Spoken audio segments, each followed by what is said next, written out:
Gold touched $4,193 last week. You felt that. Whether you own a single coin or a vault full of bars, that number landed somewhere in your chest. Thoughtful. And the story you were told, the official version, the Bloomberg version, goes something like this. The Federal Reserve killed the rate cut dream. The dollar got strong, and gold sold off because the easy money thesis evaporated. Clean narrative, tidy explanation, sarcastic, and structurally almost entirely wrong about what just happened.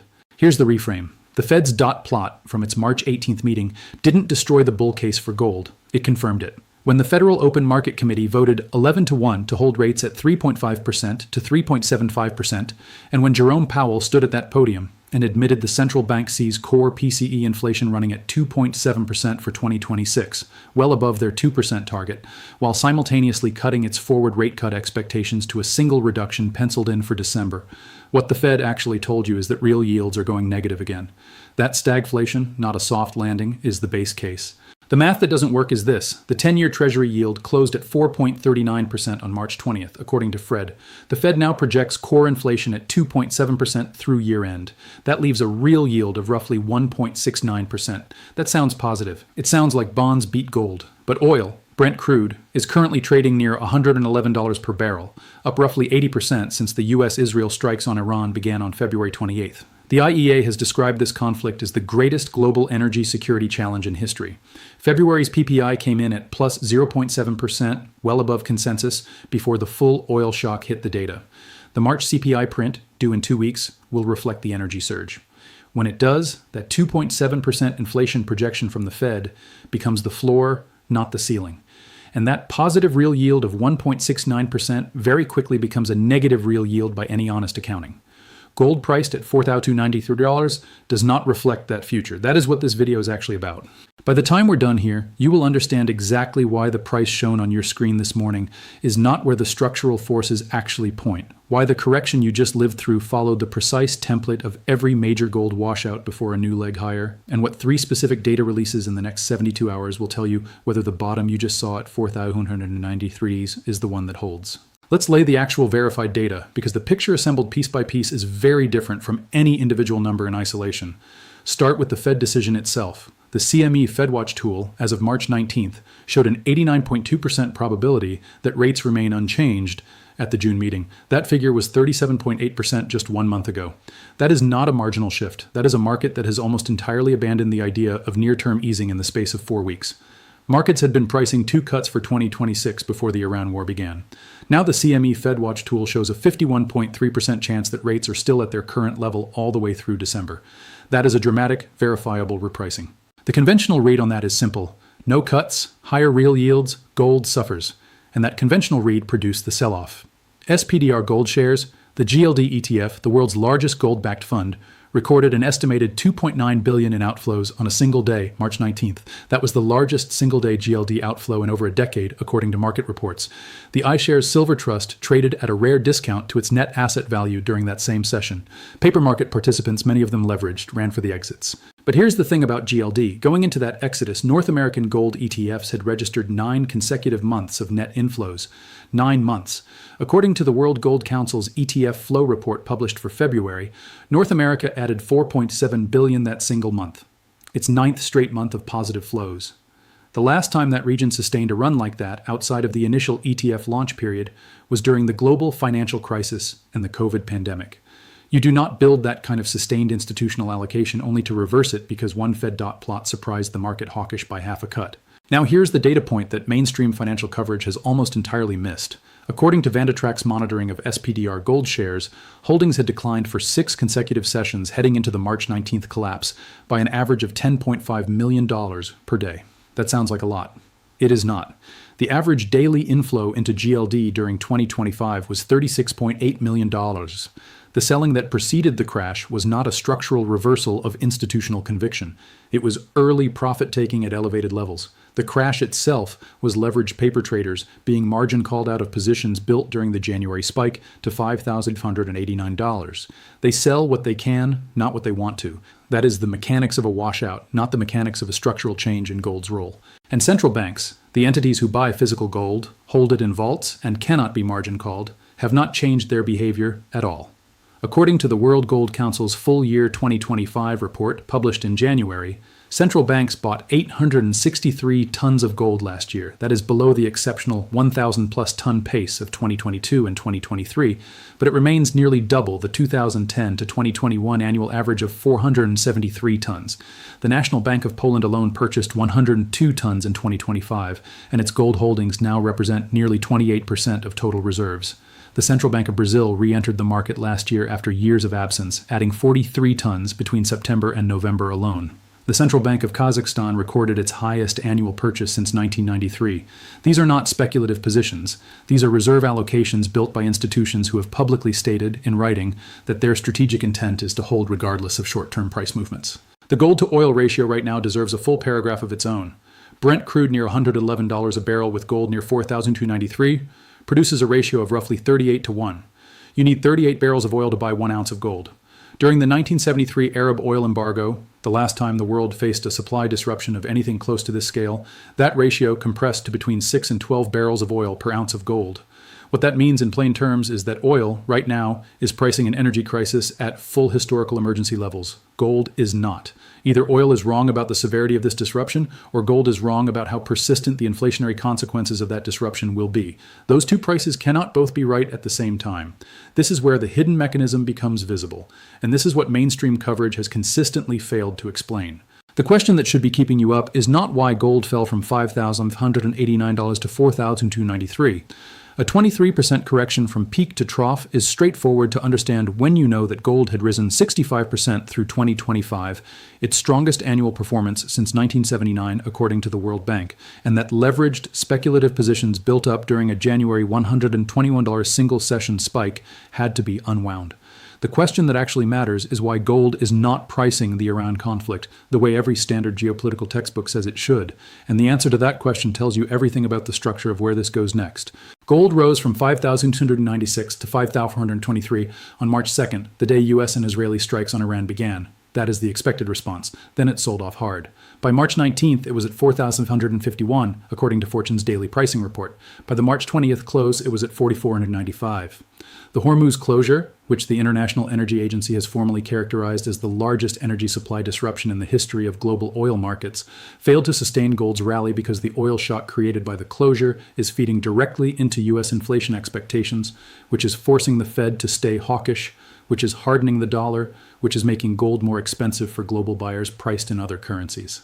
Gold is being sold because the very geopolitical event that should support it is simultaneously creating the conditions that mechanically depress it in the short term.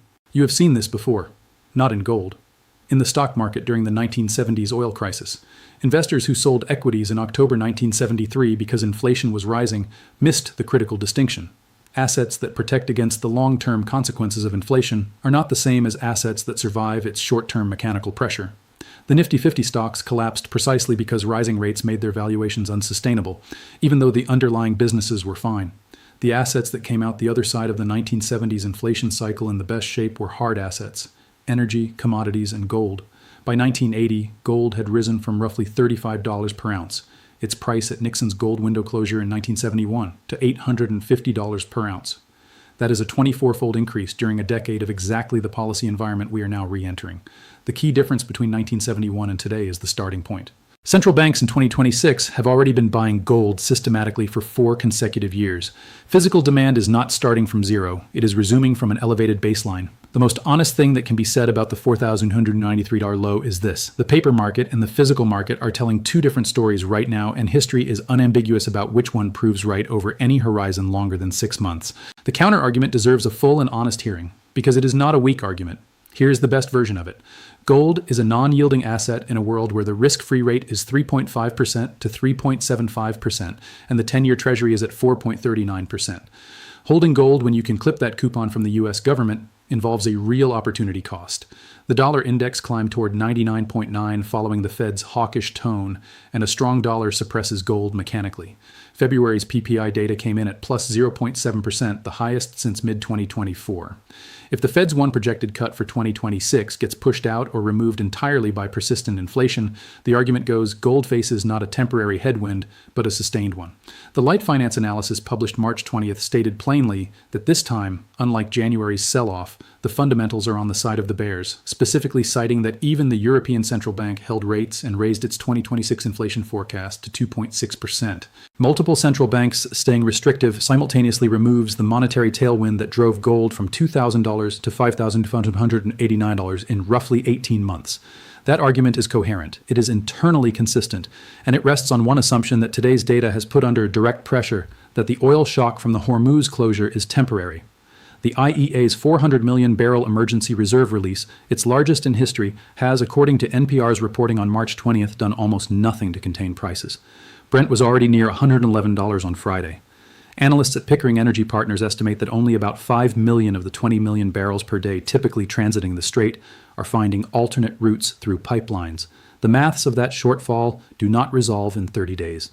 They resolve when the conflict ends or when the strait reopens. Neither of those outcomes is on a predictable timeline as of this morning.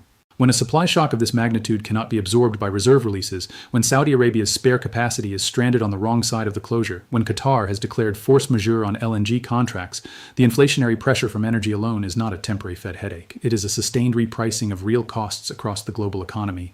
And the historical performance of gold in sustained inflationary environments, not short-term inflation spikes, but multi-year inflationary regimes, is unambiguous. JP Morgan's year-end 2026 target of $6,300 per ounce has not moved. Deutsche Bank's $6,000 target has not moved. Both were set before the Iran escalation. Both banks maintained those targets after the March 19th crash. Here are the 3 specific things to watch in the next 72 hours, with the exact sources to verify them yourself. The first is March's flash PMI data from S&P Global, due today, Monday, March 23rd. Manufacturing PMI below 50 combined with services PMI deterioration signals that the stagflationary scenario, slowing growth and rising inflation simultaneously, is becoming embedded in the real economy rather than just in market expectations. A reading below 50 on manufacturing materially strengthens the structural case for gold by eliminating the economy is fine, the Fed can stay hawkish argument. You can verify this directly at spglobal.com under the Flash PMI section. The second is Thursday's initial jobless claims release from the U.S. Bureau of Labor Statistics, published at 8:30 a.m. Eastern on March 26th. The Fed's February projections already embedded unemployment rising to 4.4% by year end. If claims come in elevated, and the light finance analysis noted that job creation had slowed to essentially zero, according to Powell's own characterization, that is stagflation confirmation, not just inflation.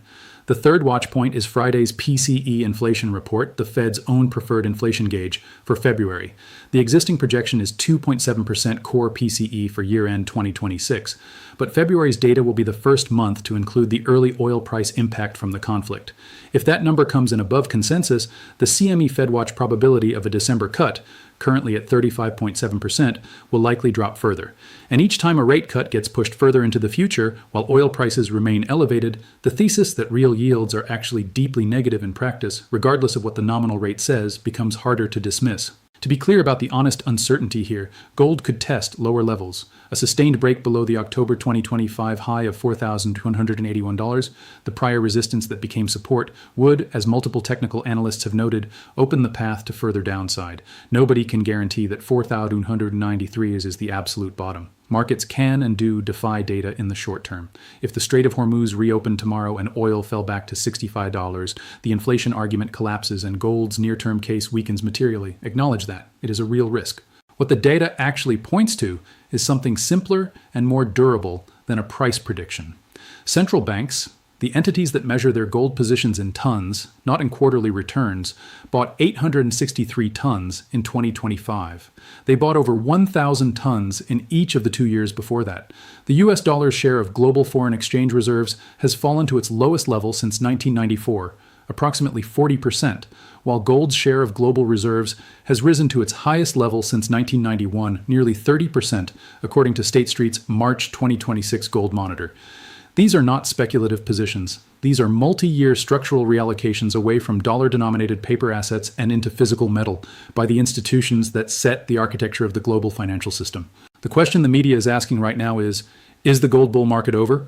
That is the wrong question. The right question is, what would have to be true for gold's structural case to reverse? Inflation would need to return to below 2%.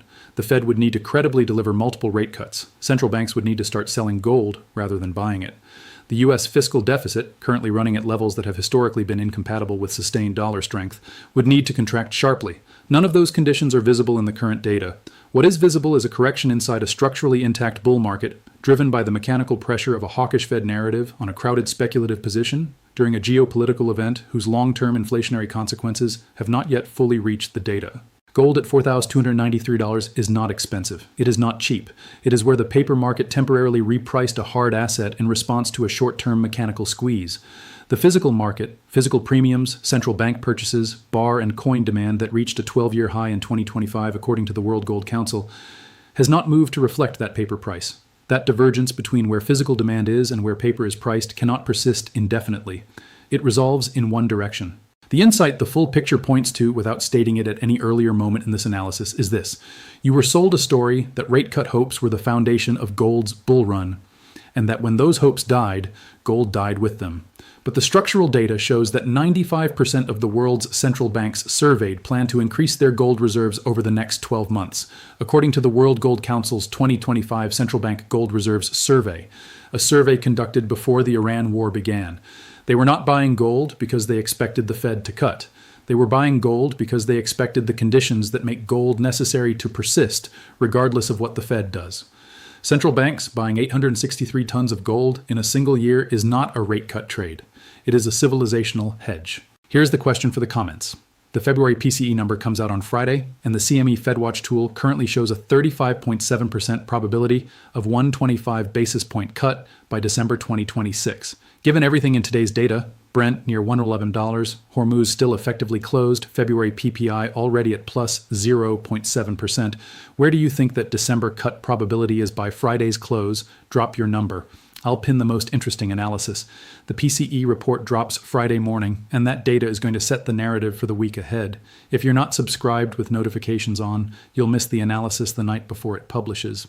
Everything in this video is drawn from public data, the CME FedWatch tool, the Federal Reserve's March 18th statement and dot plot, the World Gold Council's Demand Trends Report for full year 2025, the Fred database for Treasury yields, Fortune and Latest Lies spot price reporting for gold as of March 23rd, CNBC's coverage of the Fed meeting, the Street's March 19th pricing data, Wikipedia's documented timeline of the 2026 Strait of Hormuz crisis, and the IEA's characterization of the supply disruption. All of that is verifiable by anyone. I'm not a financial advisor. This is not investment advice. The links are in the description. Do your own research. Make your own decisions.